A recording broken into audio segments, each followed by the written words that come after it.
क्या आपके money plant के पत्ते भी सूख रहे हैं, बहुत तेज़ी से बर्न हो रहे हैं? तो मैं आज आपको इसकी वजह, इसका सॉल्यूशन सब कुछ वीडियो में बताने वाली हूँ।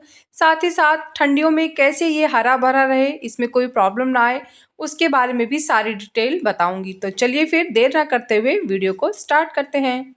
हेलो एवरीवन, कैसे हैं आप सब लोग? लव फॉर गार्डनिंग में आप लोगों का बहुत-बहुत स्वागत है। तो मैं काफ़ी दिनों से देख रही हूँ मेरे मनी प्लांट के पत्ते बहुत तेज़ी से सूख रहे हैं और कोई-कोई पत्ते तो ऐसा लग रहा है जैसे बर्न हो जा रहे हैं। तो मैं इसका रीज़न भी बताऊँगी और साथ में कौन-सी खाद ऐसी देनी है जिससे ये प्रॉब्लम स्टॉप हो जाएगी, उसके बारे में भी बात करूँगी। तो सबसे पहले तो आप देख रहे होंगे इस बीच मनी प्लांट की ग्रोथ काफ़ी स्लो हो गई होगी। जिस तरीके से गर्मियों में बहुत तेज़ी से बढ़ रहा था, उस हिसाब से इस समय ग्रोथ भी रुक गई है, पत्ते भी काफ़ी बर्न हो रहे हैं। तो इसका सबसे बड़ा और मेन रीज़न है कि विंटर आ गए हैं और सर्दियों में ये अपनी ग्रोथ बहुत स्लो कर देता है। ये सारे प्लांट्स जितने भी इंडोर प्लांट्स होते हैं, मोस्टली इंडोर प्लांट्स डोरमेंसी में चले जाते हैं। तो ऐसे में ग्रोथ बहुत स्लो हो जाती है, जो पुराने पत्ते होते हैं वो सूखना शुरू कर देते हैं। और अगर आप इनका प्रॉपर केयर नहीं करेंगे, इन्हें रिमूव नहीं करेंगे, तो सर्दियों में ये सूखे पत्ते सड़ना शुरू कर देते हैं, अंदर ही अंदर पड़े रहते हैं। ऐसे में फंगस लगता है और फिर मनी प्लांट ऊपर से नीचे तक एकदम अचानक ही सूख जाता है। मैंने सारे जितने भी सूखे पत्ते थे सबको रिमूव कर दिया है, स्टेम्स वगैरह जो येलो दिख रही थी उन्हें भी हटा दिया है और आप देखिए कितनी सारी सूखी पत्तियाँ मुझे मेरे मनी प्लांट से मिल गई हैं।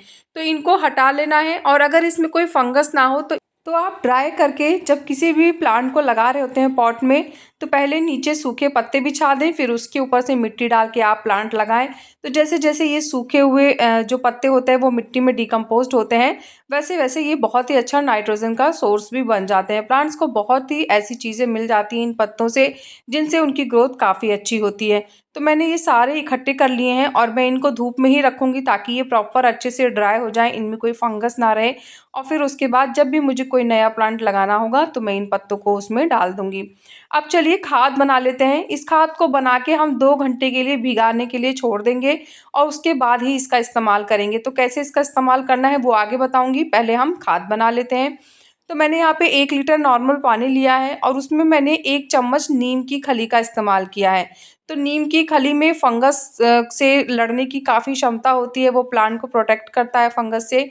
साथ ही बहुत सारे माइक्रोन्यूट्रिएंट्स भी होते हैं जो प्लांट के लिए बहुत ही फ़ायदेमंद होते हैं। पर अभी हम इसे देंगे नहीं, अभी हमें इसे भिगाने के लिए छोड़ देना है। तो आप 2 घंटे से लेके और 5 से 6 घंटे तक इसे भिगा सकते हैं, उसके बाद आप इसे प्लांट पे दे दें। अगर आप गलतीवश भूल गए और ये पूरा दिन भी पड़ा रहता है, तो भी कोई टेंशन की बात नहीं है, आप नेक्स्ट डे भी इसे यूज़ कर सकते हैं। पर अगर आप नेक्स्ट डे देंगे तो फिर इसमें 1 गिलास नॉर्मल पानी भी ज़रूर ऐड करिएगा, तभी इसे दीजिएगा।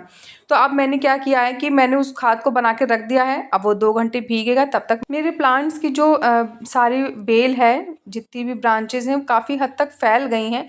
तो मैंने सोचा कि मैं इनको अच्छे से सही कर दूँ और साथ-साथ जो अंदर की तरफ पत्ते रह गए हैं, उन्हें भी रिमूव कर दूँ। क्या होता है ना कि इसकी जो मिट्टी होती है, अगर आप इसको वेल ड्रेन नहीं बनाएँगे, तो मिट्टी भुरभुरी नहीं रहेगी और साथ-साथ में क्या होगा कि जड़ें अच्छे से विकसित नहीं हो पाएँगी।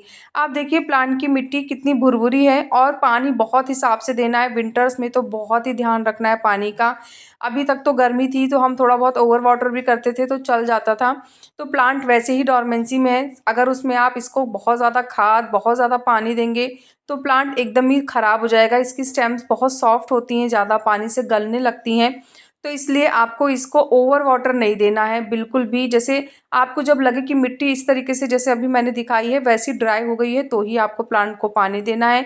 अभी प्लांट को आप एकदम छाँव में ना रखें, ऐसी जगह रखें जहाँ सुबह की कम से कम 2 घंटे की जो मॉर्निंग वाली सनलाइट होती है वो प्लांट को मिले। इससे ज़्यादा तेज़ धूप देने की ज़रूरत नहीं है और एकदम छाँव में रखने की भी ज़रूरत नहीं है। ब्राइट लाइट प्लांट पे आती रहेगी ना, तो प्लांट हेल्दी बना रहेगा।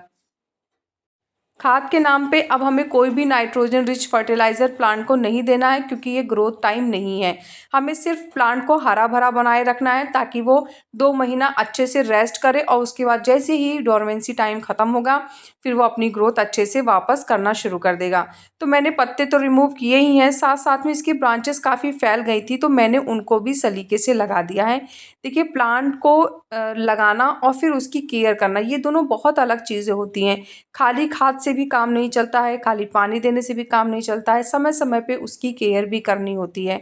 तो मेरे जितने भी प्लांट्स हैं, मैं 10 दिन में 15 दिन में एक बार उनको बारीकी से देखती हूँ। वैसे तो डेली ही मैं अपने प्लांट्स के पास रहती हूँ, सुबह शाम तो रहती ही रहती हूँ, बाकी टाइम अगर मिलता है तो जाती हूँ, अदरवाइज़ घर में भी काफ़ी काम होते हैं।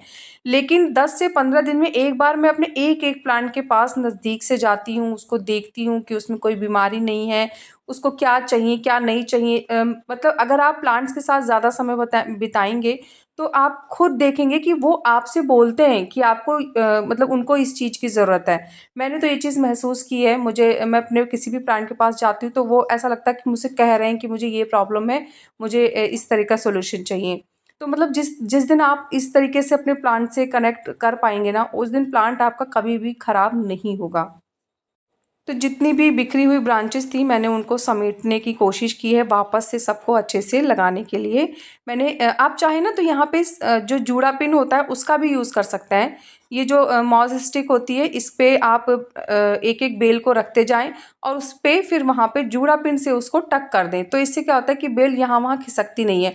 और अगर आप 15-20 दिन तक उसको ऐसे ही छोड़ देते हैं ना, तो उसको जो उनके नीचे से रूट्स निकलती हैं, वो मॉस स्टिक में चली जाएँगी और फिर अगर आप वो जूड़ा पिन हटा भी देंगे ना, तो वो as it is he plant में लगी रहेंगी। हाँ, एक ज़रूरी टिप बता रही हूँ मैं, सर्दियों में अब आप अपने मनी प्लांट को नहलाएँगे नहीं। जैसे क्या होता है, गर्मी में तो हम हर दूसरे-तीसरे अच्छे से पानी डाल देते हैं ताकि उसके पत्ते की धूल हट जाए। लेकिन अब ऐसा नहीं करना है। अगर आप पत्ते धोना भी चाहते हैं, आपको लग रहा है बहुत गंदे हो गए हैं, तो आप 15-20 दिन में एक बार प्लांट को जब अच्छी धूप हो तो धुल के उसको नहला दीजिए और फिर वापस जैसे ही उसका पानी सूख जाए उसको वापस अपनी जगह पे रख दीजिए। अब चलिए, जो खाद हमने भिगाई थी नीम की खली, अब हम उसे दे देते हैं। उसको भिगाने का रीज़न क्या था, मैं ये भी बता देती हूँ आपको। क्योंकि प्लांट डोरमेंसी में है तो वो खाद उतनी तेज़ी से नहीं ले पाएगा। और जब हम कोई खाद को भिगा देते हैं, जो सूखी खाद होती है, तो वो पानी में भीग के फूल जाती है और जब हम उसे मिट्टी में डालते हैं तो वो बहुत जल्दी डिकम्पोज़्ड होती है, तो प्लांट उसको आराम से धीरे-धीरे ले पाएगा। ये खाद हमने उसकी ग्रोथ के लिए नहीं, ये प्लांट को ठंडियों में उसे स्ट्रॉन्ग बनाने के लिए दिया है, ताकि वो मज़बूती से खड़ा रहे। और इसको आपको बस इसी समय दिसंबर में ही दे देना है, उसके बाद फिर आपको इसे देने की ज़रूरत नहीं है। अब फरवरी-मार्च में जब डोरमेंसी टाइम ख़त्म होगा, तब हम इसको फिर कोई और खाद देंगे। तो सारी डिटेल, सारी जानकारी बता दी है मैंने। इसके बाद भी अगर कोई क्वेश्चन रहता है, कोई कन्फ्यूज़न रहता है, तो आप कमेंट करिएगा। कैसा लगा मेरा आज का ये वीडियो, मुझे ज़रूर बताइएगा। अगर आपको ये वीडियो पसंद आया है, तो वीडियो को लाइक करिएगा, चैनल को सब्सक्राइब करिएगा। और सारी डिटेल बताने के बाद भी अगर आपको मनी प्लांट से रिलेटेड कोई भी कन्फ्यूज़न है, कोई भी क्वेश्चन है, तो आप कमेंट करिएगा, मैं कमेंट का रिप्लाई ज़रूर करूँगी। मिलते हैं फिर नेक्स्ट वीडियो में, तब तक के लिए बाय, टेक केयर।